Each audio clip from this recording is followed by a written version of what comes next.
Hi guys, and welcome to the Football Clubhouse. We have a couple of news today considering English football. Of course, we have Indian football news, but before we begin, subscribe to this channel and, of course, like it and share this with your friends. Hey!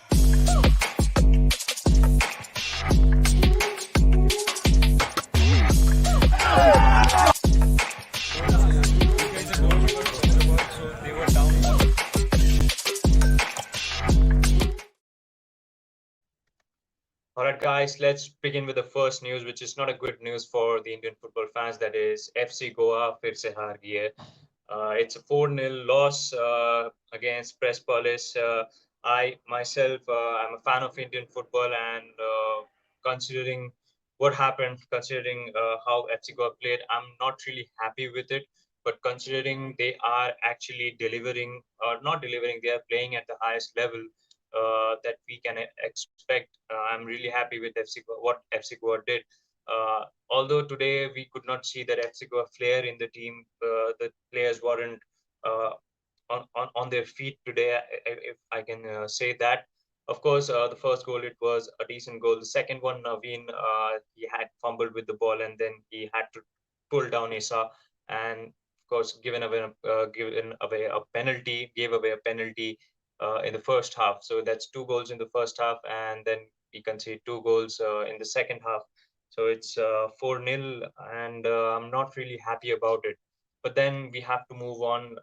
There are other games, and of course, Persepolis is confirmed the 100% qualification from the group, and there has been other controversies in the Iranian with the Iran Football Association, but I'm not going to go dive into that. But then the next news in the Indian football community or fraternity that we say is Curtis Fleming, who has been the coach of Roundless Punjab, has tweeted that their contract has been mutually terminated, and he will be leaving Roundless Punjab. I have experience with him. I've taken a lot of interviews with him, and he's a great guy. He's a great guy, but for some reason, and for maybe for some tactical flaws, the team could not perform. The team had higher expectations than what he delivered, and but the team management and Curtis did work really close, and I don't think there is any tension among the two. So if people are speculating that there is tension, I don't think there is any. So you can be completely assured that it's a mutual termination of contract, and it's nothing of poor performance, because this year's I League, if you have followed, it was really competitive, and even to the last day, nobody knew which team is going to win. There are chances for three teams to probably win this league. It was Churchill Brothers, Gokulam Kerala, and Troy FC in a brilliant comeback. Gokulam Kerala came back, and yes, of course, they have won the league. But moving on to the spicy part, which is the ESL. Man, this ESL is not leaving us, and Perez just released a document. I don't know if it's Perez who is releasing all these documents, but I've seen a document which I'm yet to confirm if it's the official one. But it says that all the clubs who have actually gone into the ESL, they did sign an agreement, and this agreement says that if that club bails out and moves out of this ESL, so-called European Shitty League, they will have to pay. Supposedly, it's the amount is 300 million euros. 300 million euros is a fine amount that is written on the contract, and I'm not sure if it's a legit contract or not. We'll find out, and of course, I'll keep you updated regarding this. And this document is being circulated all over.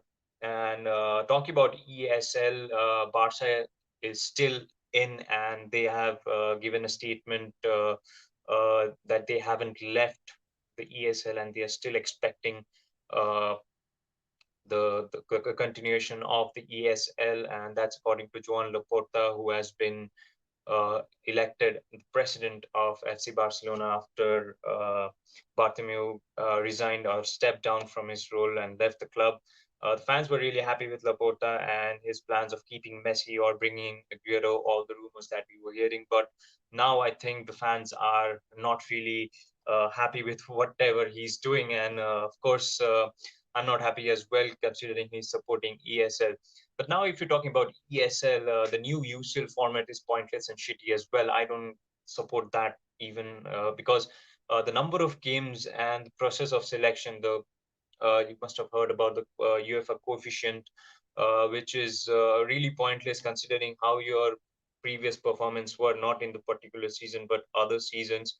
You will get get qualified, for which sake I think Arsenal also qualifies for UCL. But if you see the current scenario, Arsenal is down at ninth, or they're down at ninth, and they're not eligible to play the UCL yet. Maybe, of course, they can play the UEL. They are a team of that standard. No offense to any Arsenal fans, though.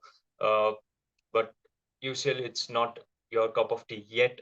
Of course, you are one of the best teams in the history of football, but right now it's not there. So you can understand my point here, because if a team, suppose Real Madrid, goes down and they do not qualify, they are, suppose they come at seventh or eighth, they don't qualify for both UA or UCL, but considering the coefficient, they have won 4 times or 3 times back to back. So considering all those, they might get qualified, which is not a fair thing, I must say.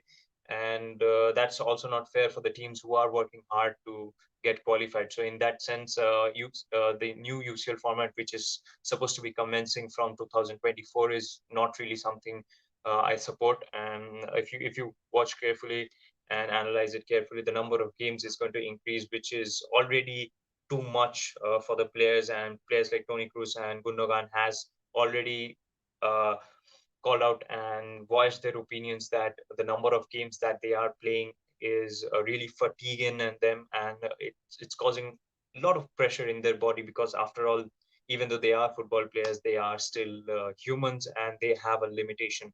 That limit is being pushed, and that might cause some uh, very crucial injuries, which definitely every player wants to avoid. So in that sense, I think the current UCL uh, setup is perfectly fine. And I think the only thing that must change is the share of profit, or the share of revenue that UCL gives away to the clubs. It's like 50% goes to UEFA, and the rest 50 goes to the clubs. So I can completely understand that from that profit, you are running all the youth leagues, the women's league. Women's league also, recently they are slowly gaining a lot of revenue and viewership as well.